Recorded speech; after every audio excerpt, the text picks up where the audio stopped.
Hello दोस्तों, स्वागत है आपका हमारे YouTube चैनल रोशन सा स्टडी पॉइंट में। तो बच्चों, आज हम बात करने वाले हैं क्लास 11th की ज्योग्राफी, जो फर्स्ट चैप्टर है जिसका नाम है भारत की स्थिति। ठीक है, ये मुझे पता है आप लोगों को ये चैप्टर 9th क्लास में भी था, लेकिन होता है ना कि बच्चे 9th क्लास में उतना ज्यादा ध्यान नहीं देते हैं, है ना, जितना 11th क्लास के में काफी ज्यादा हमारा ये पार्ट इंपॉर्टेंट हो जाता है। 11th क्लास में आपने ऊपरी ऊपरी समझा होगा, या आपने बहुत ज्यादा 9th क्लास में कई सारे बच्चों ने ध्यान भी नहीं दिया होगा, लेकिन 11th क्लास में मैं आपको इस तरीके से समझाऊंगा इस चैप्टर को कि मजा आ जाएगा। ठीक है ना, और जो समझा रहा हूं ध्यान से सुनिएगा। ठीक है, तो पहले चैप्टर शुरू नहीं करेंगे, पहले बेसिक चीजें जान लेते हैं। ठीक है, चलो तो बेसिक चीजें पहले जान लेते हैं। पहले भारत के बारे में, जब चैप्टर की शुरुआती हो रही है तो पहले समझेंगे भारत के बारे में। देखो, मैप उतना अच्छे से तो मुझे बनाना नहीं आता, लेकिन फिर भी कोशिश करूंगा। पहले भारत के बारे में समझेगा। चलो पहले विश्व के बारे में समझ लेते हैं। विश्व, तो ये आपको पूरा जो हमारा सर्कल है ये आपको अर्थ दिखाई दे रहा होगा। ठीक है, या ज्यादा बड़ा हो जा रहा है। ठीक है, मैंने रफली लिया है, ये हमारी क्या है बच्चों, पृथ्वी है। ज्यादा सर्कल इतना अच्छा नहीं बना है। इसके बीच वाला जो भाग होता है बच्चों, इस वाले जो इसके बीच को कहते हैं, इसे कहते हैं भूमध्य रेखा। भूमध्य रेखा, इसे कहते हैं भूमध्य रेखा, जो पृथ्वी को दो भागों में बांटती है। इसके ऊपरी भाग को कहते हैं बच्चों कर्क रेखा। ठीक है, इसे कहते हैं कर्क रेखा। ठीक है, और इसके निचले वाले भाग को कहते हैं बच्चों मकर रेखा। मकर रेखा। ठीक है, रेखा ही रेखा आ रही है। कोई लगता है बैच में या यूट्यूब पे कोई रेखा नाम की वीडियो देख रही होगी। ठीक है, चलो ठीक है, मजाक कर रहा था। तो इसे आप भूमध्य रेखा भी कहते हैं। ठीक है बच्चों, और इसे अक्षांश भी कहते हैं। क्या कहते हैं बच्चों? इस वाले भाग को हम अक्षांश भी कहते हैं। ठीक है, अक्षांश। ठीक है बच्चों, भूमध्य रेखा, अक्षांश और विषुवत वृत्त भी कहते हैं। ये वाला जो आपको भाग दिख रहा है इसे कहते हैं उत्तरी ध्रुव। ठीक है बच्चों, इस भाग को कहते हैं उत्तरी ध्रुव। ध्रुव। और जो ये वाला भाग दिख रहा है आप लोगों को, इस वाले भाग को कहते हैं दक्षिणी ध्रुव। दक्षिणी ध्रुव के नाम से जाना, इसे दक्षिणी ध्रुव कहा जाता है, इसे कहा जाता है उत्तरी ध्रुव। ये जो सीधी लाइंस जा रही होती हैं बच्चों, इसे अक्षांश कहा जाता है, और इस वाली जो इस टाइप से जो लाइंस होती हैं इसे कहा जाता है देशांतर। ठीक है बच्चों, इस वाली रेखा को हम क्या कहते हैं? देशांतर। ये सारी की सारी क्या होती हैं बच्चों? काल्पनिक रेखाएं होती हैं, जो हमारी पृथ्वी को समझने में बहुत ज्यादा भूमिका निभाती हैं। और जो आपको ये उत्तरी ध्रुव दिख रहा है बच्चों यहां, और दक्षिणी ध्रुव, ये दोनों ही क्षेत्र ऐसे होते हैं जहां ठंडी बहुत ज्यादा पड़ती है। यानी बहुत ठंडे इलाके होते हैं जहां 6 महीने दिन और 6 महीने रात होती है। तो ये दोनों क्षेत्र ऐसे होते हैं। और ये वाला हमारा क्या होता है, और इसी में क्या है बच्चों, हमारे सारे के सारे क्या है?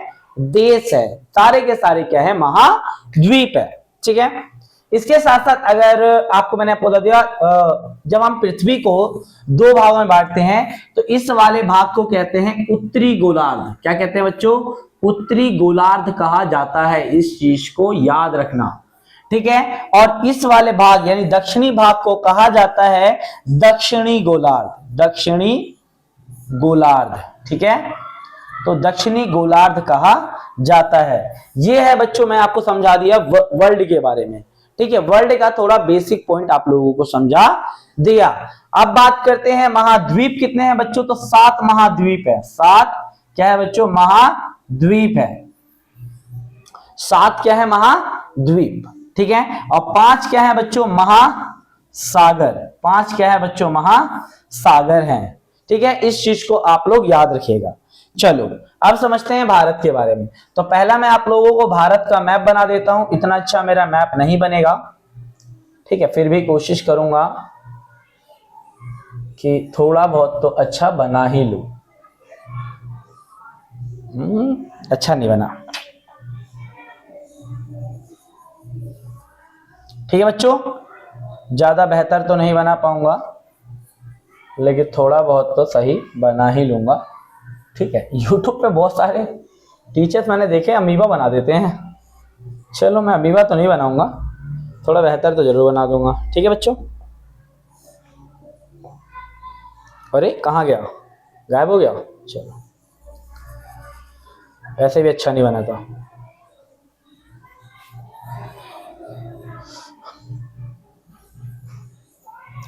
ठीक है बच्चों, ये आपका मैप हो जाएगा।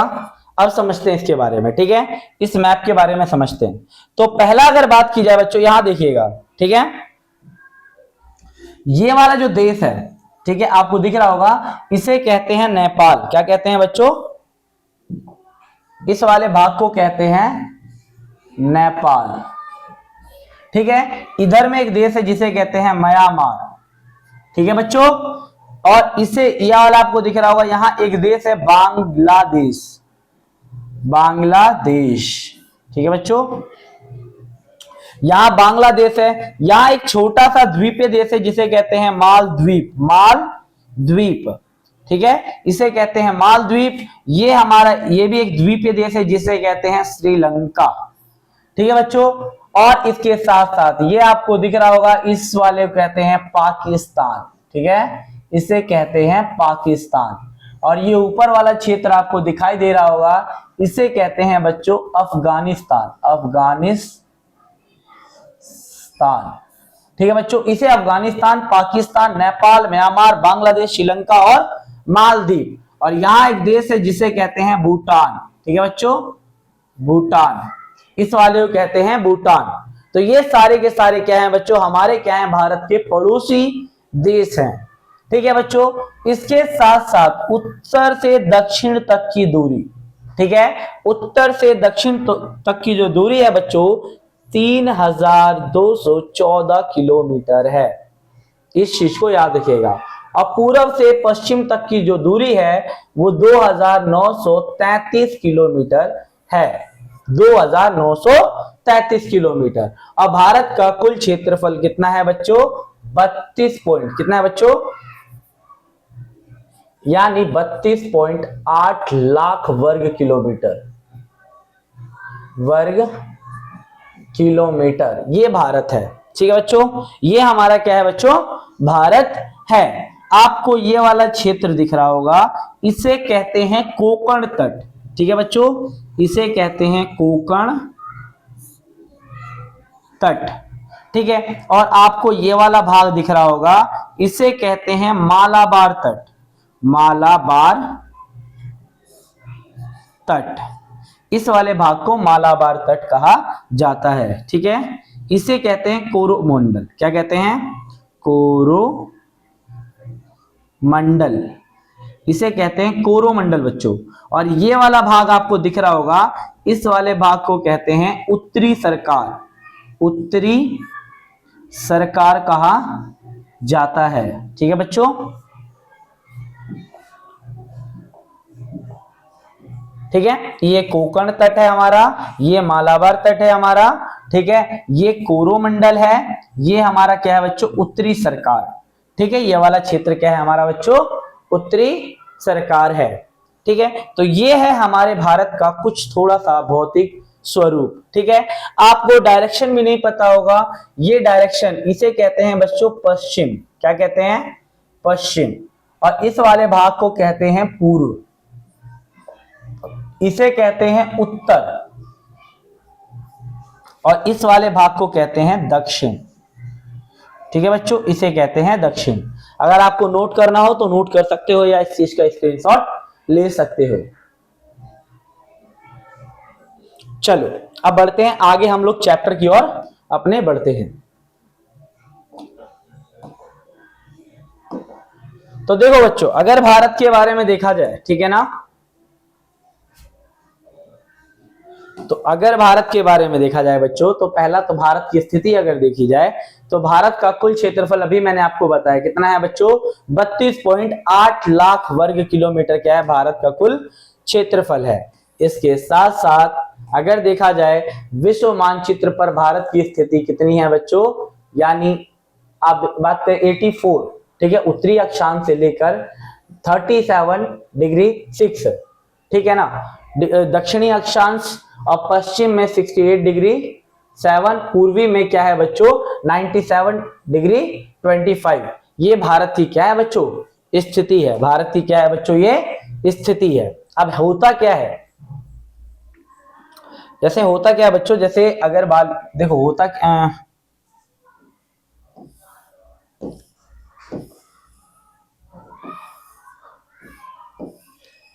देखो ये हमारी क्या है बच्चों पृथ्वी है, ठीक है। तो पृथ्वी में क्या होते हैं बच्चों, जैसे क्या है कि जैसे हमारी पृथ्वी पे जो भारत की स्थिति है, ठीक है, वो इस तरफ में, ठीक है। तो इस स्थिति में क्या होता है, इधर से जैसे हमारे, अगर आपको सभी को पता होगा कि जो भारत जो है, वो जो हमारी पृथ्वी है वो 23.5 डिग्री, कितना बच्चों 23.5 डिग्री क्या है झुकी हुई है, ठीक है। 23.5 डिग्री क्या हुई झुकी हुई है। तो इसलिए इसके हिसाब से कितना होगा बच्चों, यहां से मैंने आपको बताया 84, ठीक है ना, या 8.4, ठीक है, यहाँ 37.7, ठीक है। इस टाइप से क्या है, यहाँ इस टाइप से क्या है बच्चों हमारे भारत की क्या है स्थिति है, ठीक है। तो ये क्या है बच्चों भारत की इस टाइप से क्या है बच्चों स्थिति है, ठीक है। इसके साथ साथ अभी मैंने आपको बताया कि हमारे भारत का अगर दक्षिण तक विस्तार देखा जाए तो कितना है बच्चों 3214, यानी 3214 किलोमीटर है, जबकि पूर्व से पश्चिम तक कितना है 2933 या 2933 किलोमीटर है। इस तरीके से भारत का अक्षांश और देशांतरीय विस्तार कितना है बच्चों 30 डिग्री का क्या देखा जाता है अंतर, लगभग 30 डिग्री का अंतर देखा जाता है।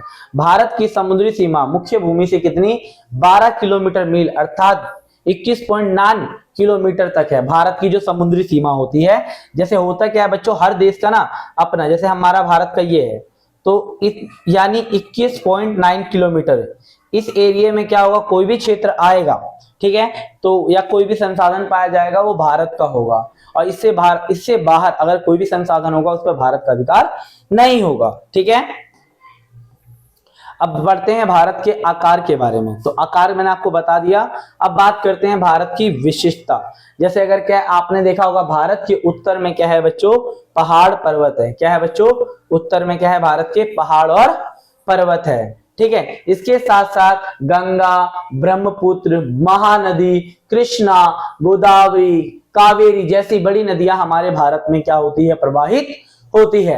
और उत्तर पूर्व और दक्षिण भारत में वनों से ढकी हुई क्या है बच्चों हमारे भारत में क्या है पहाड़ियां हैं। अगर पश्चिम में देखोगे तो क्या है मरुस्थल है, ठीक है। उत्तर में क्या है बच्चों हिमालय है, पश्चिम में हिंदुकुश पर्वत और सुलेमान की श्रेणियां हैं, उत्तर पूर्व में क्या है बच्चों पूर्वांचल की पहाड़ियां हैं और दक्षिण में विशाल हिंद महासागर है। यह है भारत की भौतिक स्थिति, ठीक है। आपको पता है भारत दुनिया में अगर जितना भी देश है उनमें सबसे भारत क्या है अलग है इन सभी के कारण, ठीक है। इसके साथ साथ अगर देखा जाए बच्चों क्षेत्रफल के आधार पर, ठीक है बच्चों, अगर देखा जाए कि क्षेत्रफल के आधार पर संसार में भारत की स्थिति क्या है तो भारत क्षेत्रफल के आधार पर कितना 7वां सबसे बड़ा देश है। क्षेत्रफल के आधार पर जो भारत है वो 7वां सबसे बड़ा देश है।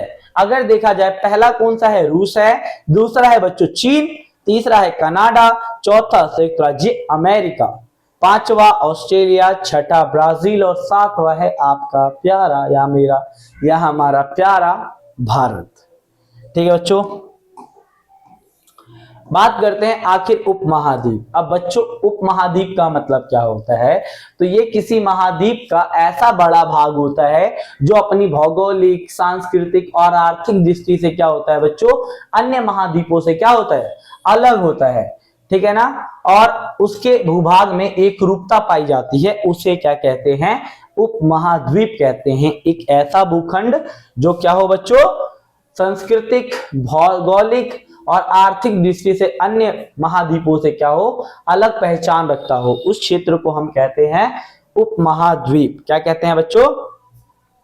अब बात करते हैं कि आखिर उपमहाद्वीप में मतलब भारतीय उपमहाद्वीप में किस किस को शामिल किया जाता है, ठीक है बच्चों। देखो अब भारतीय उपमहाद्वीप में किसे शामिल, अभी मैंने आपको मैप से समझाया, पाकिस्तान, नेपाल, भूटान, पूरब में क्या है बच्चों बांग्लादेश और मध्य में क्या है आपका भारत, तो इस सब चीजों को क्या किया जाता है बच्चों, शामिल किया जाता है भारतीय उपमहाद्वीप में। अब बात करते हैं हिंद महासागर यानी हिंदुस्तान महासागर। हिंदुस्तान का महासागर कहा जाता है। कैसे? देखो, भारत को हिंद अर्थात हिंदुस्तान के नाम से भी जाना जाता है।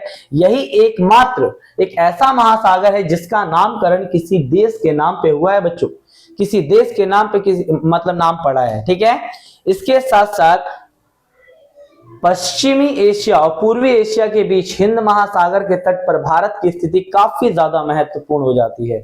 इस महासागर के उत्तरी छोर से क्या होता है, भारत की तट रेखा अन्य किसी भी तट रेखा से क्या होती है, काफी ज्यादा बड़ी है या काफी ज्यादा लंबी है। अन्य अगर देखा जाए देशों की तुलना में भारत की जो तट रेखा है दक्षिण में, वो काफी ज्यादा बड़ी है, काफी ज्यादा फैली हुई है। तो अब बात करते हैं कि आखिर जो भारत है, ठीक है बच्चों, यानी हिंद महासागर के शीर्ष पर भारत की केंद्रीय स्थिति क्यों महत्वपूर्ण है, यानी आखिर इसका लाभ क्या है। हिंद महासागर के ऊपर है भारत, तो इससे लाभ क्या है भारत को, प्रॉफिट क्या है भारत को। तो देखो बच्चों, होता क्या है कि भारतीय हिंद महासागर में लगभग 1600 किलोमीटर तक फैला हुआ है।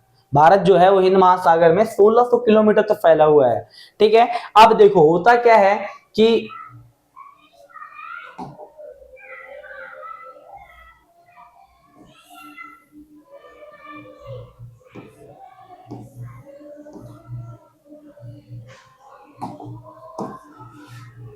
देखो बच्चों है क्या कि अब इधर से देखना,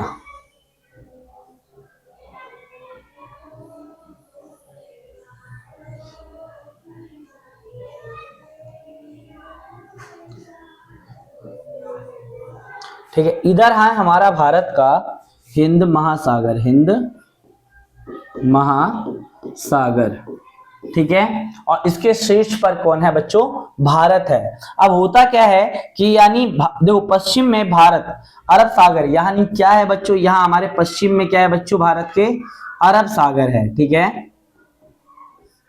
ठीक है। और पूरब में हमारा क्या है बच्चों, बंगाल की खाड़ी है, बंगाल की खाड़ी, ठीक है। अरब सागर देखो, तो पश्चिम में अरब सागर और पूरब में बंगाल की खाड़ी है, और मध्य में क्या है बच्चों, हिंद महासागर के शीर्ष पर भारत की केंद्रीय स्थिति पश्चिम में स्थित यूरोपीय विकसित राष्ट्रों से स्थापित करने में सहायक है। यानी यहां से हम इन अपने बंदरगाहों से हम क्या कर सकते हैं, अमेरिका के देश यानी अमेरिका और यूरोपीय देशों से क्या कर सकते हैं, व्यापार कर सकते हैं। और यहां से हम जापान, चीन देशों से व्यापार कर सकते हैं। देखो वहीं अफ्रीका, पश्चिमी एशिया, दक्षिणी पूर्वी Asia, Japan, Australia, New Zealand, America आदि देशों से व्यापारिक संबंध स्थापित कर सकते हैं, क्योंकि दक्षिण में भारत की स्थिति बहुत अच्छी है। वरना नेपाल की तरह परमिशन लेनी पड़ती, भारत जी हम क्या वहां जाए, भारत जी क्या हम उनसे व्यापार कर सकते हैं, इस तरीके से। लेकिन भारत की स्थिति दक्षिण में काफी ज्यादा बेहतर है, ठीक है बच्चों, ठीक है। वहीं अगर देखा, अब देखो अब बात करते हैं भारत की तट रेखा के लाभ, यानी अगर आपको देखा जाए, ठीक है ना, तो ये भारत की क्या है, तट रेखा है। ये क्या है भारत की बच्चों, तट रेखा। तो भारत की तट रेखा के लाभ क्या है, पहला, व्यापार के लिए काफी ज्यादा उपयुक्त है। इससे अफ्रीका के औद्योगिक देशों यानी यूरोप के संपन्न और एशिया, दक्षिणी पूर्वी एशिया, चीन, विकसित उद्योग, जापान, ऑस्ट्रेलिया, संयुक्त राज्य अमेरिका, ठीक है ना, इसको जोड़ने में काफी ज्यादा महत्वपूर्ण भूमिका निभाई है। और यही हमारे भारत की तटरेखा लंबी होने की क्या है, कारण है। अब जैसे यहां भारत के सबसे पूर्वी भाग, अब देखो बच्चों यहां टॉपिक है कि भारत का जो सबसे पूर्वी भाग यानी अरुणाचल प्रदेश और गुजरात के बीच स्थानीय समय में 2 घंटे का अंतर देखा जाता है। कितने घंटे का अंतर देखा जाता है, 2 घंटे का। तो आगे आखिर कारण क्या है, तो देखो बच्चों होता क्या है कि अगर आप लोगों को इस बात के बारे में पता होगा कि पहला तो अरुणाचल प्रदेश के बारे में आप ये याद रखना, अरुणाचल प्रदेश भारत का पहला ऐसा राज्य है जहां सूर्य की किरणें सबसे पहले पहुंचती है। भारत में सबसे पहले सूर्य की किरणें अरुणाचल प्रदेश में पहुंचती है, इसीलिए उसे अरुणाचल प्रदेश कहा जाता है।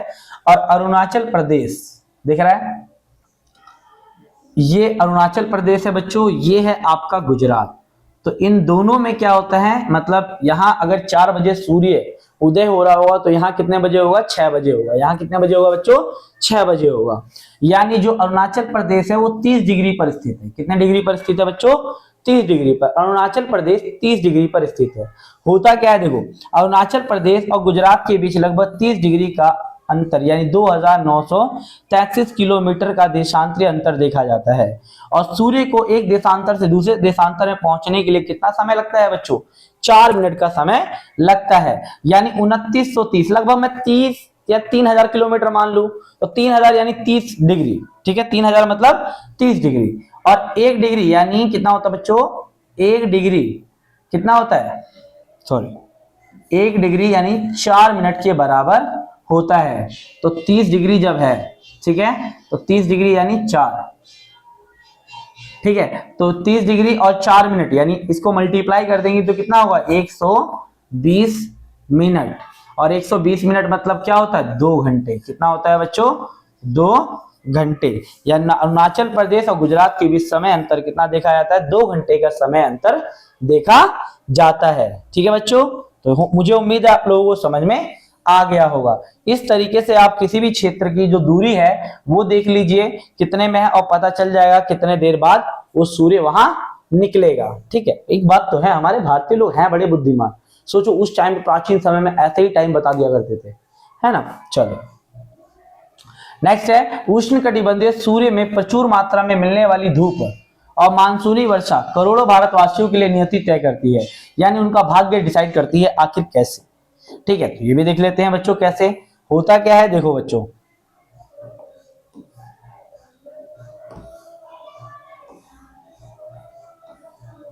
देखो होता क्या है बच्चों कि तापमान और वर्षा जलवायु के 2 मुख्य तत्व हैं, ठीक है ना।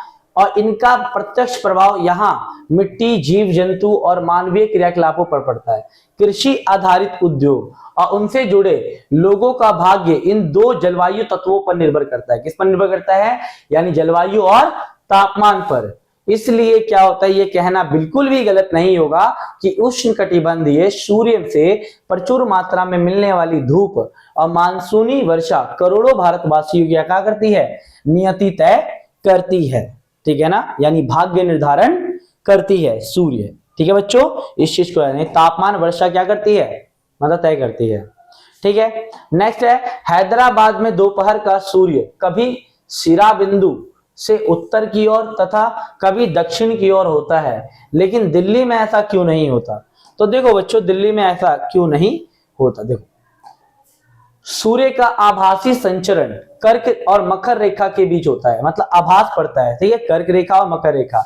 और हैदराबाद कर्क रेखा के दक्षिण में स्थित है, इसलिए वहां सूर्य वर्ष में केवल 2 बार सिर बिंदु पर रहता है। यानी जो देखो, अगर मतलब सूर्य किरणें क्या होती है वहां सीधी पड़ती है, यानी हैदराबाद में क्या होती है, सूर्य किरणें सीधी पड़ती है, ठीक है ना। और दक्षिणायन परिगमन करते हुए रहता है, जबकि दिल्ली कर्क रेखा क्या है, उत्तर में स्थित है, होने के कारण यहाँ सूर्य सिरा बिंदु के क्या रहता है बच्चों, दक्षिण में रहता है। सिरा बिंदु मतलब शीर्ष पर, ठीक है। अब बात करते हैं, इसके साथ साथ आप सभी को पता होगा वर्तमान में भारत में 28 राज्य हैं और 9 केंद्र शासित प्रदेश हैं, ठीक है। और याद ना, अगस्त 2019 में जम्मू एंड कश्मीर को राज्य का दर्जा समाप्त कर दिया गया और उसमें से 2 केंद्र शासित प्रदेश बनाए गए थे। जम्मू कश्मीर को तोड़कर 2 केंद्र शासित प्रदेश बनाए गए, लद्दाख और जम्मू कश्मीर। 2019 से पहले क्या किया गया था, मतलब राज्य माना जाता था, लेकिन फिर से 2 भागों में बांट दिया, लद्दाख और जम्मू कश्मीर, ठीक है। और इसे केंद्र शासित प्रदेश बना दिया गया है, ठीक है। तो ये था बच्चों इस वीडियो का कंप्लीट पार्ट आप लोगों के सामने। तो बच्चों अगर वीडियो अच्छी लगी हो, इंफॉर्मेटिव लगी है, तो प्लीज लगा के लाइक्स ठोक दो, ठोकते रहो, ठीक है। मिलते हैं नेक्स्ट वीडियो के साथ। जय हिंद, आप सब खुश रहें।